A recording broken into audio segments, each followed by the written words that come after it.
Today we are making the classic Halloween dessert, a dirt cup.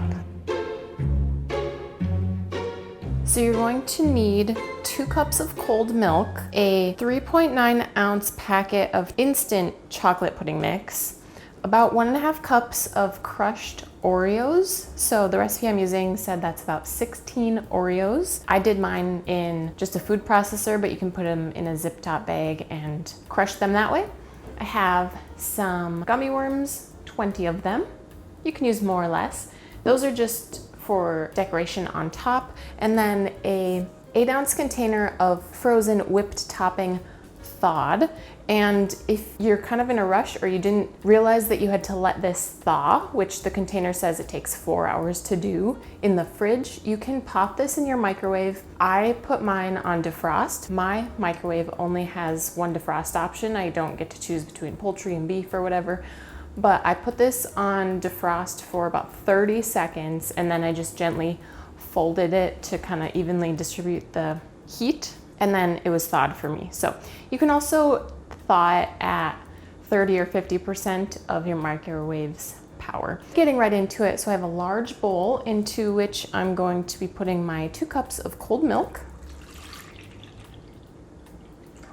and my packet of pudding mix.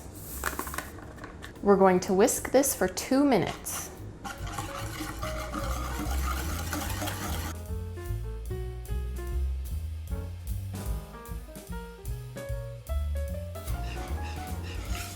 Okay, after 2 minutes, you'll have noticed that it's started to thicken, but we're going to let this sit for 5 more minutes. It's gonna continue to thicken and you can give your arm a rest.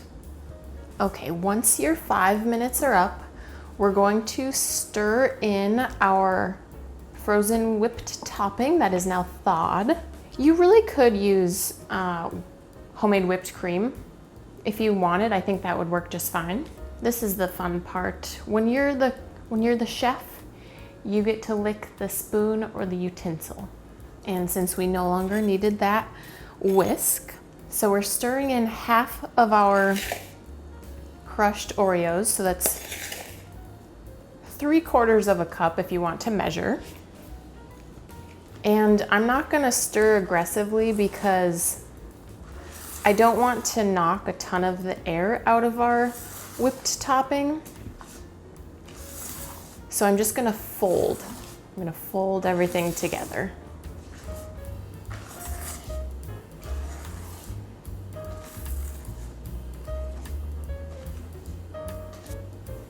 Once everything has come together, we are going to spoon the mixture into 10 individual cups. Now, I think you could absolutely just put this all into maybe a 9x9 baking dish.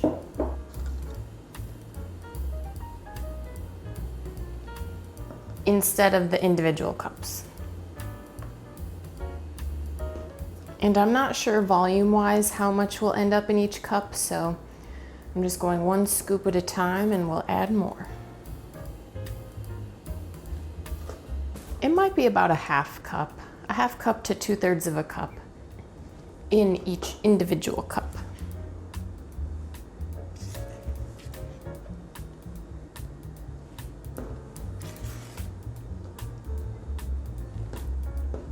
And you can make these as rustic or as perfect looking as you want.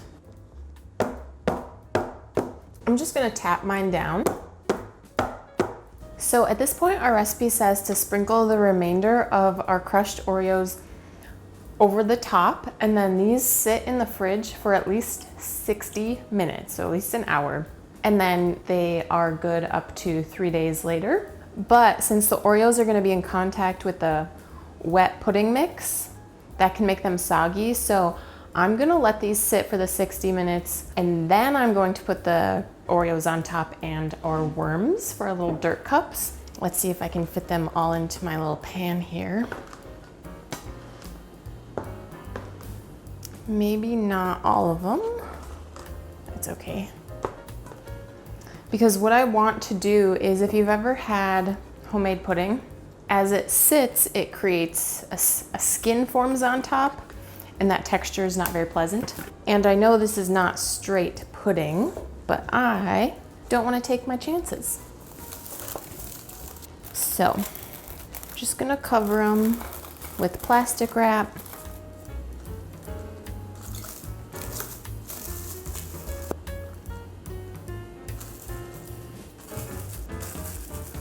And we're gonna pop these in the fridge for an hour, and then we'll come back and decorate and do our taste test.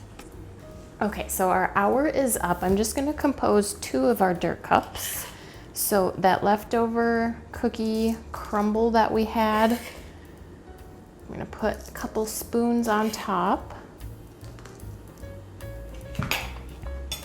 Then we're gonna take a couple gummy worms, stick them into the dirt.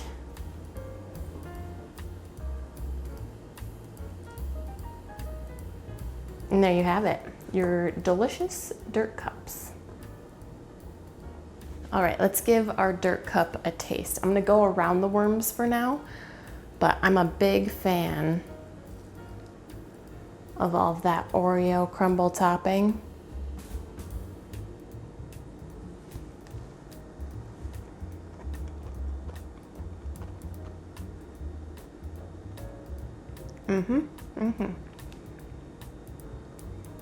It's not as dense as pudding because you have that whipped topping mixed in, and then you have that little bit of crunch texture from the Oreos and the sweetness from the Oreos, because the pudding and the whipped topping, it's not super sweet, but then the Oreo just adds that extra level of sweetness. And you're probably going to be making these for kids, and they're not going to care about the texture and the denseness of it. They're just going to know that it's delicious. But for you and for the adults that are going to be enjoying these dirt cups, now you know.